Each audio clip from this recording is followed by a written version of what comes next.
Pessoal, hoje a gente vai falar um pouquinho a respeito da questão da escravidão. A gente trabalhou nessa última aula a questão dos conceitos da escravidão, que a gente vai trabalhar um pouquinho. Por quê? Porque ele é muito importante. Porque no 8º ano a gente trabalha o processo do fim dessa escravidão. E aqui a gente trabalhou o início dessa escravidão, tá? Então tem uma sequência muito importante. Bom, pessoal, quando a gente fala de escravidão, o que a gente falou na última aula? No mundo antigo, a escravidão era diferente do mundo atual. No mundo antigo, para você ser escravo, tinha duas razões. As duas únicas razões de escravidão. Que era por dívida. Então, se você contraísse dívida, por exemplo, você pegou dinheiro emprestado meu, estourou o prazo, você não tem como pagar, você não consegue pagar, você se torna o meu escravo automaticamente por não pagar essa dívida. A segunda razão para que haja escravidão ele tem a questão das guerras. Então, por exemplo, Roma vai lá em Atenas, vence a cidade ateniense, então as pessoas de Atenas se tornam escravas nas pessoas romanas. Essa era a questão. Então você tinha escravos de todos os lugares. Você tinha escravos, por exemplo, os hebreus eram escravos dos egípcios. Então, para você ver que não tinha essa questão racial, que era o pensamento do que a gente está trabalhando agora, mas era a questão de vencer a guerra e a questão de dívidas, tá? Agora, vindo para a escravidão moderna, do mundo moderno, que é essa época que a gente está trabalhando, em que o Brasil foi colonizado. Inicialmente, os primeiros escravos aqui no Brasil foram os indígenas, mas aí entrou a igreja dizendo que, como eles tinham a claridade de pele um pouco mais clara, eles poderiam ser salvos, que era total besteira, mas era o pensamento daquele período.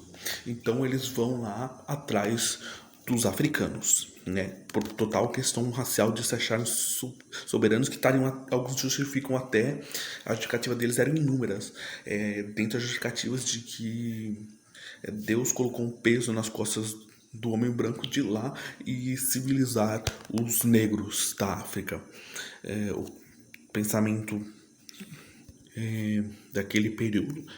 Estamos falando aí de 1500, 1600, 1700. Lembrando que ela vai durar até 1888 aqui no Brasil, tá? Bom, esses africanos, como é que eles eram trazidos? Os portugueses, né, que dominaram o nosso território, eles vão até a África. Então eles vão até a África, eles vão pegar e vão sempre nas beiradas, sempre nas costas, nas encostas africanas, nas praias africanas, né, no litoral africano.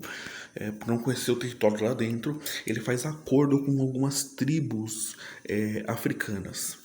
Né? Porque na África, entre as tribos, existiam várias tribos, não eram divididas como a gente conhece hoje os países, eles eram divididos em tribos. Uma tribo era inimiga de outra, e lá já tinha esse costume de uma tribo que derrota a outra se torna escrava.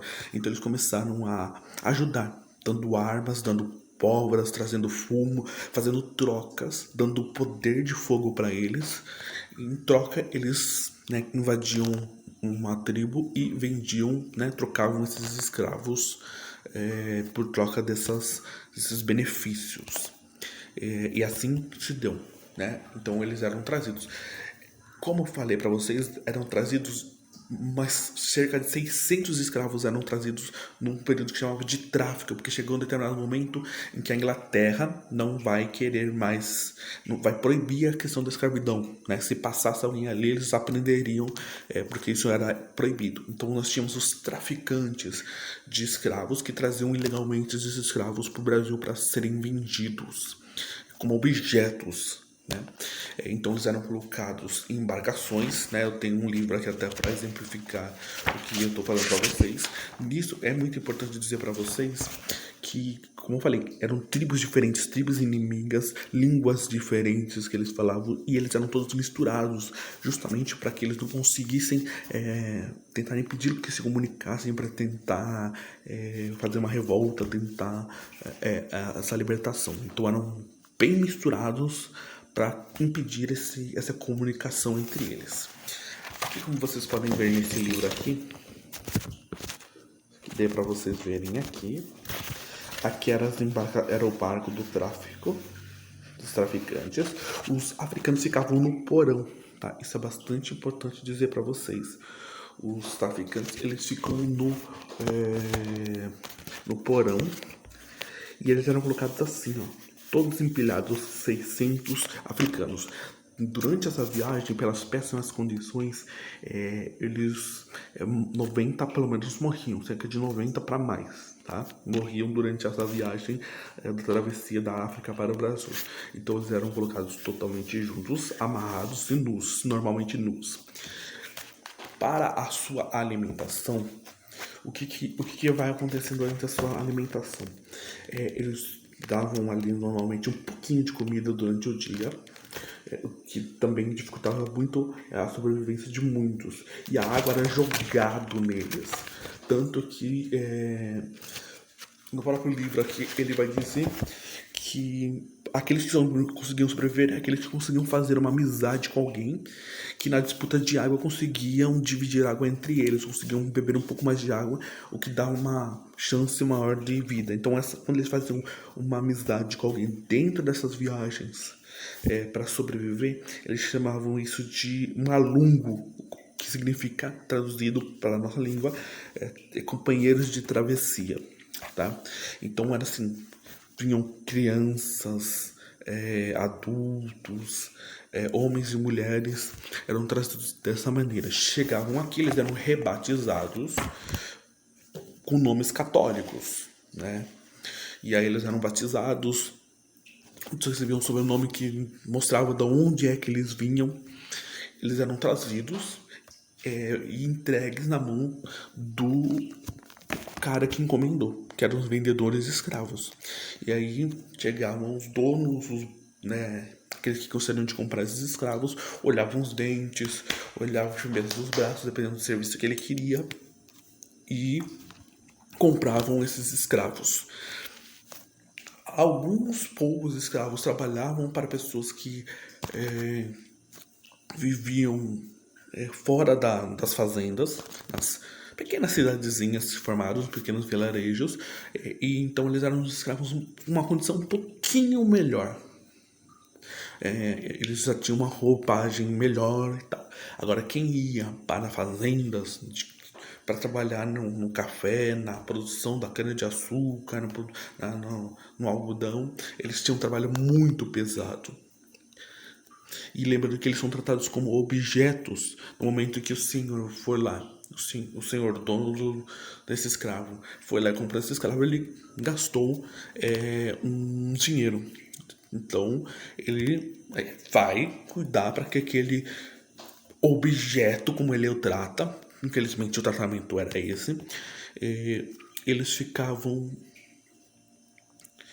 sendo assim. O que vai acontecer dentro da escravidão?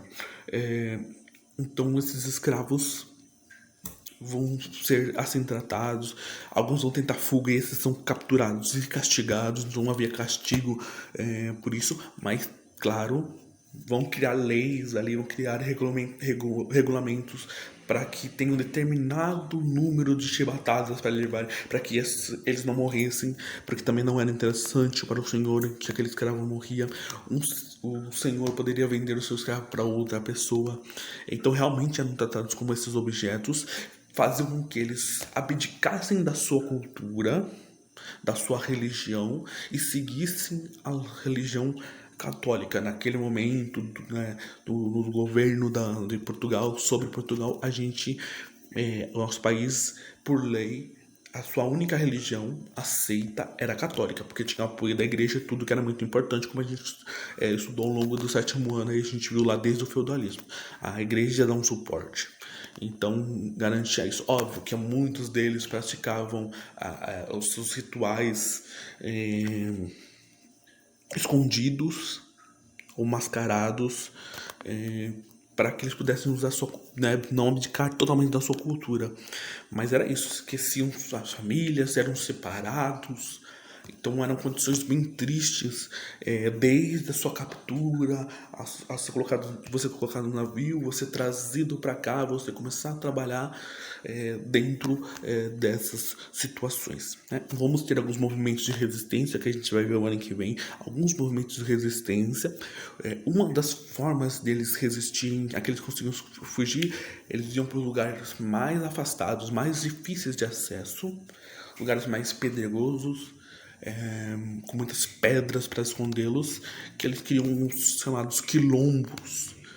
E aí eles passam a ser chamados de os quilombolas. O que era o quilombo? Era o refúgio deles. Então todo escravo que fugia, eles iam em busca do quilombo, né? Um lugar para fugir da escravidão, um lugar que para que não fossem mais castigados, para que não sofressem mais. Então eles vão atrás desses quilombos, que é um lugar de resistência criado por eles, né? Naquele período tão difícil. Então aqui a gente que estamos concluindo como foi a vinda deles para cá, a sua utilização para mão de obra. Eles só recebiam um tipo de alimento, tanto que eles mesmos criaram, por exemplo, a feijoada, porque era muito comum os senhores comerem porcos, mas eles não comiam, por exemplo, o focinho, o rabo, as orelhas do porco e davam para os escravos. E aí eles criaram então a feijoada que a gente conhece, que usa dessas partes do porco sendo aproveitadas para que eles tivessem um alimento melhor. Então o alimento deles era também uma coisa bem barata, bem escassa. Não podiam comer, fora essa questão da feijoada, uma carne corada, um frango, um bife. Então era tudo bem restrito para eles, né? Então a gente consegue ver aí com péssimas condições de trabalho, seus castigos, sua alimentação, sendo como objetos, sendo trazidos para cá contra suas vontades, apenas aí para obedecer e não poder questionar, não poder receber. E uma das únicas formas, e era bem difícil de conseguir isso, ele conseguisse dinheiro, juntasse dinheiro até conseguir o valor pelo qual ele foi comprado. Se ele conseguisse de alguma forma o valor por aquilo que o senhor, o dono dele, o comprou, ele ganhava uma alforria, que era um documento assinado feito pelo próprio senhor, dono do escravo, em que garantia que a partir daquele momento ele era uma pessoa livre. Não é impossível, mas depende muito da situação. Era mais fácil para aqueles que viviam nas cidades, que eles trabalhavam e os seus senhores permitiam que eles fizessem doces para vender. E aí o senhor ficava com metade do lucro, o escravo ficava com a outra metade. Quando o escravo conseguia juntar, e isso demorava muito tempo, juntar o valor necessário, ele dava para o senhor fazia a carta e a pessoa ficava forreada. E uma coisa bem interessante, que a única forma de das pessoas identificarem a diferença de um escravo para um liberto, né, de um escravo liberto, é que o escravo liberto tinha que possuir sapatos. A primeira coisa que o liberto vai atrás é do sapato. Muitas vezes não precisava nem olhar na carta de alforria. Muitas vezes você via um escravo calçado, ele era liberto, que era o que tinha como ter sapatos. E um escravo, então era o sonho de todo escravo ter um sapato. E o escravo não possuía calçados, né? Eles andavam sem calçado. Então isso também é uma coisa bem interessante dessa diferenciação.